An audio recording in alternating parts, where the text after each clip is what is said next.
Man, it's been an issue for a long time. It's sad that everybody else is just catching up. You know, they catching up. They catching up after so many have died, and that's the real sad part. But I mean, you know, the kids I see doing something and that's out there. Like, obviously, I commend them. They like, fuck coronavirus. You know what I'm saying? And then sometimes, but you have to, you know, again, one thing I realized was a lot of people are just doing it to be doing it. They're not. Some people don't have the right intention. Some people don't. There's a good handful of people that don't, and that's obviously an issue that we have to hopefully be able to weed out the bullshit through some of those people. Because, you know, I don't think anybody that's really out there protesting is trying to loot nothing. You know, I think a lot of that was bullshit, and it's fucked up because we get caught up in that. You know what I'm saying? But hey, man, they behind. They just catching up to something that we've been dealing with. I had already, like, when I had dealt with police, fucked up part is I dealt with that shit when I was like 14.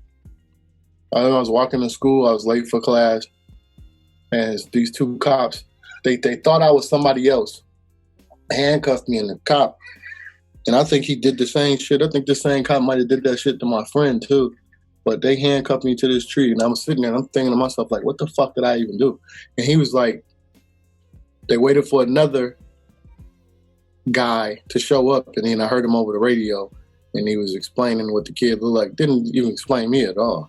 And the dude was asking me questions. He was like, you ran from me the other day. You ran from me the other day. I was like, man, nah. You know, and he just beat me in my chest, you know, while I'm handcuffed. So I had already dealt with that shit. And the fucked up part is maybe some years after, a little bit of time after that, Malice Green got killed. This guy from Detroit who was beat over the head with flashlights. They beat him, they hit him in his head like 40 times or something with flashlights and just killed him. And I thought it was the same two cops. So first of all, I didn't want to tell my parents because I was late for school. I was supposed to be at school at a certain time. And, you know, it was just like, you know, man, like I don't know if people really understand, but the trauma that come with that shit, I thought that I was like, okay, they could kill my parents.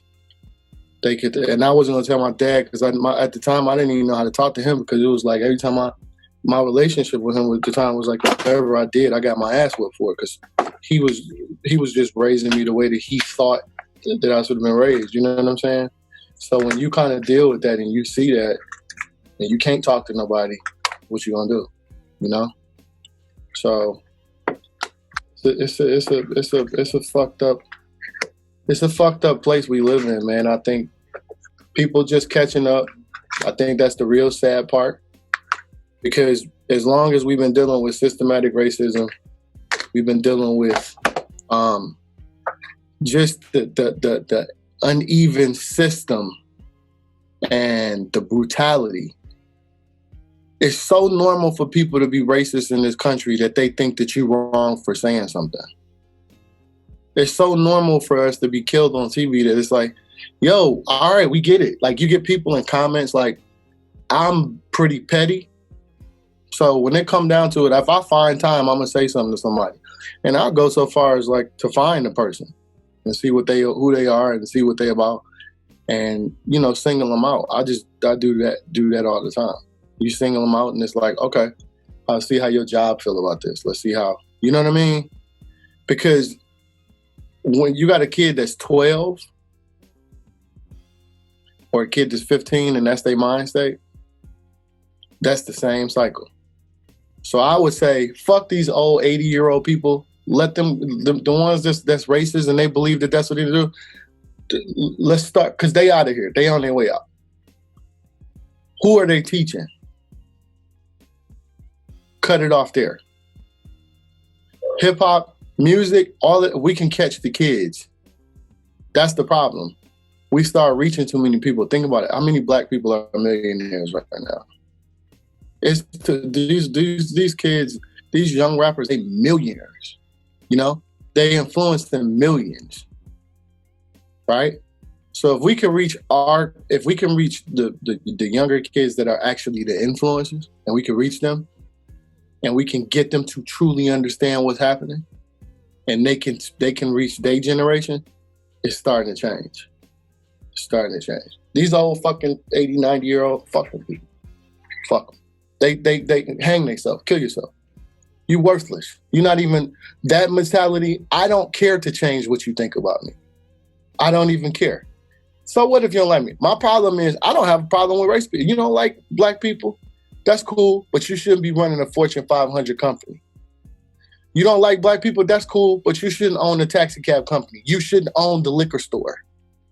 You shouldn't own the cell phone store. You shouldn't own no place that hires anybody.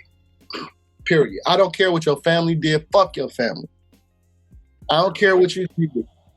Fuck it. Fuck you. Fuck his whole family ugly as fuck. All them ugly ass people. I don't care what y'all own or what y'all done. If you did all of that, you should not deserve to own. I don't care if you won the lottery and made it. What are your core values? If you're gonna continue to do that, but it's a big ass job. Only God can do that.